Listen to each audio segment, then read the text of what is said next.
ആന്റോ ആന്റണിക്കെതിരെ ഗുരുതര വെളിപ്പെടുത്തലുമായി നെടുമ്പറമ്പിൽ ഫിനാൻസ് ഉടമ എൻ.എം. രാജു. ആന്റോ ആന്റണി 2 കോടി വാങ്ങിയിട്ട് തിരികെ തന്നില്ലെന്ന വെളിപ്പെടുത്തൽ. ആകെ തിരികെ തന്നത് 20 ലക്ഷം മാത്രം. ഈടൊന്നുമില്ലാതെയാണ് കോൺഗ്രസ് എംപിക്ക് പണം നൽകിയതെന്നും എൻ.എം. രാജുവിന്റെ വെളിപ്പെടുത്തൽ.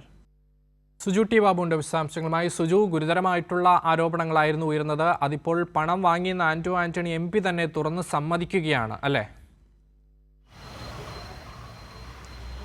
തീർച്ചയായിട്ടും സമ്മതിക്കുമെന്ന് മാത്രമല്ല, ഈ ആന്റോ ആന്റണി താനെല്ലാം വ്യക്തമാക്കി എന്ന് പറയുന്നത് വാസ്തവത്തിൽ പരിഹാസ്യമായ കാര്യമാണ്. കാരണം ആന്റോ ആന്റണി എംപിക്കെതിരെ ഉയർന്നു വന്ന ആരോപണം എന്താണ്? 2 കോടി രൂപ എൻ.എം. രാജുവിൻ്റെ നിന്ന് കൈപ്പറ്റുകയും പിന്നീട് 20 ലക്ഷം രൂപ മാത്രമാണ് തിരികെ നൽകുന്നതാണ്. ആന്റോ ആന്റണി ആകെ ഇന്ന് ചെയ്തത് എൻ.എം. രാജുവിൻ്റെ നിന്ന് പണം കൈപ്പറ്റിയെന്ന്, അതും കോൺഗ്രസിൻ്റെ സ്ഥാനാർത്ഥി എന്നതിൽ തെരഞ്ഞെടുപ്പിൻ്റെ ആവശ്യത്തിനായി പറ്റിയെന്നാണ്. പക്ഷേ പ്രധാനപ്പെട്ട കാര്യം, എത്ര രൂപ കൈപ്പറ്റിയെന്നുള്ള ചോദ്യത്തിന് ആന്റോ ആന്റണി മറുപടി നൽകാൻ തയ്യാറാവുന്നില്ല. ഇതിൽ ചില നിയമപ്രശ്നങ്ങളുണ്ട്. അത്ര 20,000 രൂപ കൂടുതൽ കൈപ്പറ്റിയാൽ അത് ബാങ്ക് അക്കൗണ്ട് വഴി കൈപ്പറ്റണം, അല്ലെങ്കിൽ ചില നിയമങ്ങളൊക്കെ ഉണ്ട്, ചില പ്രത്യേക എമൗണ്ടിൽ കൂടുതലാണ്. പക്ഷേ ആന്റോ ആന്റണി വ്യക്തമാക്കാതെ 2019 തെരഞ്ഞെടുപ്പ് കാലഘട്ടത്തിൽ എത്ര രൂപ കൈപ്പറ്റിയെന്നുള്ളത്, ആ തുക ആന്റോ വ്യക്തമാക്കാത്തതോടെ തന്നെ ആന്റോ ചോദ്യമുനയിൽ നിന്ന് ആന്റോയ്ക്ക് രക്ഷപ്പെടാൻ സാധിക്കില്ല. അതേസമയത്ത് താൻ ഇത്ര രൂപ ഇന്ന രീതിയിൽ മേടിച്ചുവെന്നും അത് ഇത്ര രൂപ ഇന്ന രീതിയിൽ തിരികെ നൽകിയുമെന്നും ആന്റോ പറഞ്ഞിരുന്നുവെങ്കിൽ കുറച്ചുകൂടെ വ്യക്തത വന്നേനം. യഥാർത്ഥത്തിൽ ആന്റോ ആന്റണി ഇന്ന് എൻ.എം. രാജുവിന് മറുപടിയായി നടത്തിയ വാർത്താ സമ്മേളനം ആന്റോ ആന്റണിക്ക് കൂടുതൽ കുരുക്കായി മാറുകയാണ്. കാരണം എത്ര രൂപ കൈപ്പറ്റിയെന്ന് വ്യക്തമാക്കാൻ ആന്റോ ആന്റണി വ്യക്തമാകുന്നില്ല.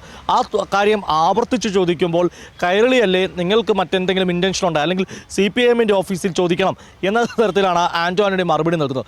അതോടുകൂടി തന്നെ ആന്റോ ആന്റണിയുടെ വാദങ്ങൾ പൊളിയുകയാണ്. പ്രധാനപ്പെട്ട കാര്യം ആന്റോ വ്യക്തമാക്കേണ്ടത് എത്ര രൂപ എൻ.എം. രാജുവിന് എന്ന് ആന്റോ ആന്റണി വ്യക്തമാക്കി മേടിച്ചിട്ടുണ്ട്, അത് എങ്ങനെയാണ് തിരിഞ്ഞു കൊടുത്തത്. ഈ ആന്റോ ആന്റണിയുടെ സാമ്പത്തിക ഇടപാട് ചർച്ചയാവുന്നത് CPIMൻ്റെ സംസ്ഥാന കമ്മിറ്റി അംഗം KP ഉദയഭാനു ഒരു ആരോപണം ഉന്നയിക്കുമ്പോഴാണ്. അതായത് ശബരിമലയിലെ സ്വർണ്ണമോഷണവുമായി ബന്ധപ്പെട്ട SIT നടത്തിയ കണ്ടെത്തലിൽ തിരുവല്ലയിൽ ഒരു സ്വകാര്യ ധനകാര്യ സ്ഥാപനത്തിൽ നിന്ന് തന്ത്രി പണം നിക്ഷേപിക്കുകയും പിന്നീട് പണം നഷ്ടമായപ്പോൾ അത് തിരികെ മേടിക്കുവാനോ തിരികെ വീണ്ടെടുക്കുവാനോ നടപടി സ്വീകരിച്ചില്ല എന്ന്. അത്തരമൊരു ഘട്ടത്തിലാണ് CPIMൻ്റെ സംസ്ഥാന കമ്മിറ്റി അംഗം KP ഉദയഭാനു ആരോപിച്ചത്. ആ സ്ഥാപനത്തിൽ തന്നെ ആന്റോ ആന്റണി 2 കോടി രൂപ കൈപ്പറ്റി. ഇതോടുകൂടിയാണ് ആന്റോ ആന്റണിയും ശബരിമല സ്വർണ്ണമോഷണവുമായി ബന്ധപ്പെട്ട ഈ കേസിൽ അന്വേഷണം വേണമെന്ന് CPIMൻ്റെ സംസ്ഥാന കമ്മിറ്റി അംഗം ആവശ്യപ്പെടുന്നത്. ഇന്ന് ആന്റോണിയുടെ പ്രതികരണത്തിലൂടെ കൂടുതൽ പ്രതിരോധത്തിലേക്കാണ് ആന്റോ ആന്റണി പോയിരിക്കുന്നത്. കാരണം വ്യക്തതയില്ലാത്ത മറുപടിയിലൂടെ. എന്തായാലും ഈ കാര്യങ്ങൾ അന്വേഷിക്കട്ടെ എന്ന് CPIM വ്യക്തമാക്കുകയും ചെയ്യുന്നു. ആന്റോ പറയുന്നത് തനിക്കെതിരെയുള്ള ഗൂഢാലോചനയാണ് അത്തരം ആരോപണം വന്നതും അത്തരം പഴികൾ വന്നതും. ഇന്ന് എൻ.എം. രാജു LDFനൊപ്പമാണ്, മുമ്പ് UDFനൊപ്പം നിന്നപ്പോഴാണ് താൻ പണം കൈപ്പറ്റിയത്, അത് തിരികെ നൽകുകയും ചെയ്തിരുന്നു. എന്നാൽ ഇന്ന് LDFനൊപ്പമാണ്, അതുകൊണ്ടാണ് ഇത്തരം ആരോപണം ഉന്നയിക്കുന്നു എന്നാണ് ആന്റോ പറയുന്നത്. എൻ.എം. രാജു ഇന്ന് കൊച്ചിയിൽ പറഞ്ഞത് താൻ പണം നൽകിയിരുന്നെന്നും 20 ലക്ഷം രൂപ മാത്രമാണ് തിരികെ നൽകിയെന്നും ആന്റോ ചതിച്ചു എന്നാണ്. അക്ഷയ്. ശരി, സുജു ടി ബാബുവാണ് വിശദാംശങ്ങൾ നൽകിയത്.